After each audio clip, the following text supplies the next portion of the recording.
আসসালামু আলাইকুম রহমতুল্লাহ।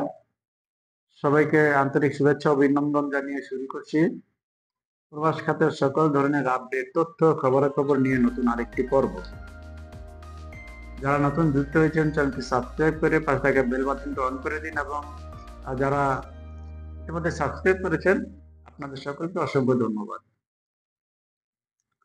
প্রিয় দর্শক, আমরা জানি যে মালয়েশিয়ার যে কুলিং ভিসা রয়েছে সেই কুলিং ভিসাটি ওপেন হতে যাচ্ছে এবং এটি নিয়ে কিন্তু মালয়েশিয়া এবং বাংলাদেশের মধ্যে অনেক জ্ঞান দরবার অনেক মিটিং হচ্ছে এবং লাস্ট যে মিটিংটি হলো সেই মিটিং এ কিন্তু চূড়ান্ত হওয়ার কথা ছিল যে মালয়েশিয়া কুলিং কবে নাগাদ বাংলাদেশিদের জন্য ওপেন হচ্ছে।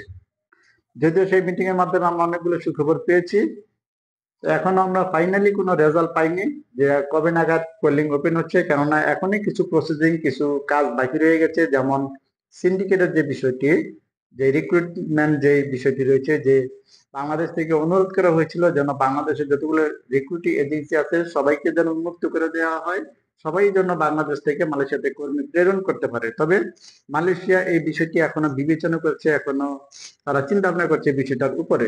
মালয়েশিয়ার ইচ্ছে এটাই যে বিগত ভাবে আমরা যেভাবে দেখেছি যে বিগত সময়ে তারা কয়েকটি এজেন্সি বাছাই করে দিয়েছিল, সেই এজেন্সির মাধ্যমে মালয়েশিয়াতে অন্য এজেন্সিরা কর্মী পাঠিয়েছেন। তো সম্ভবত এবার সেই একই পদ্ধতি মালয়েশিয়া ফলো করতে চাচ্ছে, অর্থাৎ বাংলাদেশিদের জন্য তারা সবগুলো যে রিক্রুটিং এজেন্সি রয়েছে তাদেরকে হয়তো উন্মুক্ত করে দিবে না, কয়েকটি অনুমোদন দিবে। যেমন বিগতবার যে কটি আমরা হয়তো দেখতে পেয়েছিলাম যে বিগত কলিং এর 100টির মতো রিক্রুটিং এজেন্সিকে অনুমোদন দেওয়া হয়েছিল, হয়তো এর থেকে কিছু কম বেশ হইতে পারে। এটি নিয়ে হয়তো এখনো সমঝোতা হচ্ছে, সমঝোতা হলে হয়তো তারা এই রিক্রুটিং এজেন্সির বিষয়টি আমাদেরকে ক্লিয়ার করে বলে দিবেন যে কয়টি এজেন্সি কর্মী পাঠাতে পারবে কিংবা সবার জন্য উন্মুক্ত কিনা। এই বিষয়টি ক্লিয়ার হয়ে গেলে কিন্তু মালয়েশিয়ার কলিং পুরোপুরি ভাবে ওপেন হয়ে গেল, আর তখন কিন্তু সবাই এই সিস্টেম এবং নিয়ম কানুন ফলো করে কিন্তু মালয়েশিয়াতে কর্মী পাঠাতে পারবে।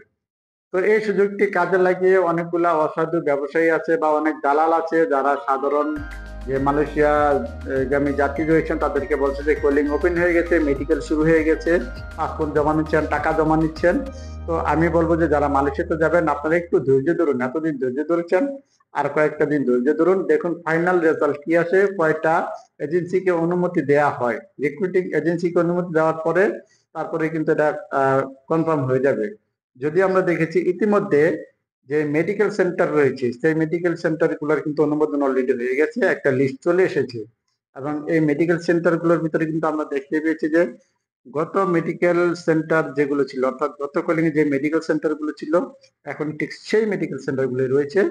তার ভিতরে হয়তো 2-4টা মেডিকেল সেন্টার বাড়তি যোগ হয়েছে, এছাড়া কিন্তু মেডিকেল সেন্টার ওই সবগুলোই রয়েছে। তো মেডিকেল সেন্টারের লিস্ট গুলো আমি দিয়ে দিচ্ছি, আপনার স্ক্রিনে লক্ষ্য করুন যে এখানে মেডিকেল সেন্টারের লিস্ট আমি আপনাদেরকে দিয়ে দিচ্ছি। তো মেডিকেল সেন্টারের বিষয়ে যে একটি কনফিউশন ছিল সেটি এখন দূর হয়ে গেছে, মেডিকেল সেন্টার অনুমোদন দিয়ে দেওয়া হয়েছে। এখন শুধুমাত্র রিক্রুটিং এজেন্সির যে বিষয়টি এটি কনফার্ম হওয়া বাকি রয়েছে। তো এই বিষয়টি যদি কনফার্ম হয়ে যায়, যদি মালয়েশিয়া ডিক্লেয়ার দিয়ে দেয় যে কয়টি রিক্রুটিং এজেন্সি লোক পাঠাবে কিংবা পাঠাতে পারবে, তাহলে কিন্তু কলিং পুরোপুরি ভাবে চালু হয়ে যাবে।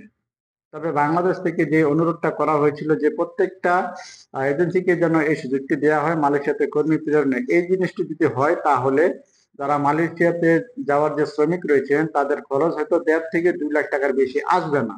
কিন্তু যদি মালয়েশিয়া সরকার বিগত কলিং এর মতো কয়েকটা এজেন্সির হাতে কর্মী পাঠানোর দায়িত্ব তুলে দেন, অর্থাৎ যদি গতবারের মতো সিন্ডিকেট করে দেন, তাহলে আমার মনে হয় যে 1.5 থেকে 2 লাখ টাকা যে একটা টার্গেট ছিল এটি হয়তো হবে না, হয়তো ওই ক্ষেত্রে খরচটা আরো বেশি হয়ে যেতে পারে। তাই আমরা আশাবাদী, আমরা আশা করব যে মালয়েশিয়া সরকার হয়তো গতবারের বিষয়টা বিবেচনা করে এবার হয়তো এই বিষয়টি উন্মুক্ত করে দিবেন যেন সবাই কর্মী পাঠাতে পারে। তো এখন দেখার বিষয় যে মালয়েশিয়া সরকার আসলে কি ডিক্লেয়ার দেয়। তো আমি যেটি বলছিলাম যে মেডিকেলের লিস্ট অলরেডি চলে এসেছে এবং কলিং শুরু হলে গত বিগত কলিং এর যে 17,000 প্লাস কর্মী আটকে গিয়েছিল সেই 17,000 প্লাস কর্মীদের মাঝ থেকে 6,000 সামথিং কিংবা 7,000-এর মতো কর্মী কিন্তু প্রথম ফ্লাইটে তারা মালয়েশিয়াতে যেতে পারবে, এটি প্রথম ব্যাচ। এই কর্মীগুলো যাওয়ার পরে কিন্তু যখন কুলিং উন্মুক্ত হবে তখন কিন্তু প্লান্টেশন সেক্টরে তারা সবার আগে কর্মী নেবে, অর্থাৎ পাম অয়েল বাগানে। তিনটি সেক্টরে তারা সর্বপ্রথম তাদের কর্মীর চাহিদা বেশি, প্লান্টেশন, এগ্রিকালচার এবং হচ্ছে কনস্ট্রাকশন। এই তিনটি সেক্টরে তারা লোড নেবে এবং কোম্পানির বিষয়টি আসলে এখনো ক্লিয়ার করে কিছু বলা যাচ্ছে না যে ভালো কোনো কোম্পানির ভিসা আসবে কিনা, সেটি কুলিং খোলার পরে হয়তো আমরা বুঝতে পারবো। তো আমরা জানি যে বাংলাদেশ এবং মালয়েশিয়ার মধ্যে যেহেতু সমঝোতা স্মারক অর্থাৎ এমওইউ সাইন হয়ে গেছে, তার মানে এটি নিশ্চিত কনফার্ম করে বলা যায় যে কুলিং আজ না হয় কাল খুলবে, এটি কনফার্ম। এখন শুধু আগেও বলেছি এখনো বলছি যে সিন্ডিকেটের যে ঝামেলাটা, এই ঝামেলাটা সমাধান হয়ে গেলে আমরা পুরোপুরিভাবে কুলিং উন্মুক্ত হয়ে যাবে এবং বাংলাদেশ থেকে শ্রমিকরা মালয়েশিয়াতে প্রবেশ করতে পারবে। তো মূলত আজকের ভিডিওতে এই জন্যই আসা যে আমি দেখতে পাচ্ছি অনেকে আমাকে পার্সোনালি নক দিয়েছেন, পার্সোনালি বলেছেন যে ভাই কলিং নাকি ওপেন হয়ে যাচ্ছে, এজেন্সি অলরেডি পাসপোর্ট জমা নিচ্ছে এবং বলছে মেডিকেল করার জন্য। তো আসলে বিষয়টি কি? তো এই জন্য মূলত ভিডিওটি করা যে এখনো মেডিকেল লিস্ট এসে পড়েছে, এটি সত্য, এবং কলিং 90 কিংবা 95% ওপেন হয়ে গেছে আমরা বলতে পারি, তবে 100% এখনো ওপেন হয়নি। বিগত কলিং এ যে 18,000 শ্রমিক আটকে গিয়েছিল, সেখান থেকে 7,000 শ্রমিক প্রথম বেজে প্রথম ফ্লাইটে যেতে পারছে। তো এখন আমি আবারও অনুরোধ করছি যে আপনারা এখনই পাসপোর্ট জমা দিবেন না, এখনই আপনারা টাকা পয়সার লেনদেন করবেন না, কেননা সিন্ডিকেটের যে বিষয়টি এটি এখনো চূড়ান্ত হয়নি। হ্যাঁ, এজেন্সির বিষয়টি চূড়ান্ত হয়ে গেলে তখন টাকার রেট চলে আসবে, জানা যাবে যে কত টাকার ভিতরে আমরা মালয়েশিয়া কর্মী যেতে পারে। তো আশা করি যে 2 থেকে 2.5 লাখ টাকার বেশি লাগার কথা নয়।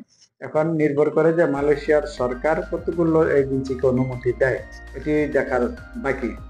নতুন কোনো আপডেট তথ্য আসলে সবার আগে আপনারা আমার চ্যানেলে পেয়ে যাবেন। সে পর্যন্ত ভালো থাকুন, সুস্থ থাকুন, আল্লাহ আপনাদের নিরাপদে রাখুন এবং 5 ওয়াক্ত নামাজ আদায় করুন। আসসালামু আলাইকুম রহমতুল্লাহ।